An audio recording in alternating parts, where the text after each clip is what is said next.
अभी आपको अहम खबर देंगे। वज़ीर आला पंजाब से मुख्तलिफ इलाकों के लोगों की मुलाकात जारी है। वज़ीर आला पंजाब उस्मान बुज़दार ने उनके मसाइल सुने हैं, जबकि मसाइल के हल के लिए मुतल्लिका हुक्काम को मौके पर हिदायत भी दी हैं। अवाम के मसाइल हल करने के लिए मैं और मेरी टीम कोशा हैं।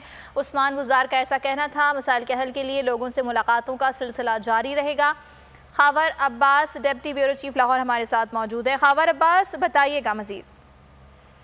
जी बिल्कुल, वज़ीर आला पंजाब की जानिब से जो है वो आम शहरियों के साथ मुलाकातों का सिलसिला जारी है और वज़ीर आला पंजाब के पास आने वाले शहरियों के मसाइल जो है वो मौके पर सुने जा रहे हैं और वहीं पर मौजूद अफसरान को इस हवाले से हिदायत जारी की जा रही है कि फिलहाल मुतल्लिका साइलिन के जो है वो मसाइल हल किए जाए। वज़ीर आला का कहना था कि वादे करने का वक्त गुजर चुका, अब नारों का नहीं, अब वादों की तकमील का वक्त है। बहुत सारे बातें करने वाले आए और चले गए, मगर तहरीक इंसाफ की हुकूमत जो है वो अमली इकदाम कर रही है। वज़ीर आज़म इमरान खान का ये मिशन है कि खिदमत अवाम की दहलीज पर होनी चाहिए। लिहाजा हम कोशिश कर रहे हैं कि अवाम के मसाइल को सुना भी जा सके और बराह रास्त हल भी किया जा सके। मौके पर मौजूद साइलिन ने भी इस हवाले से वज़ीर आला पंजाब सरदार उस्मान बुज़दार का शुक्रिया अदा किया।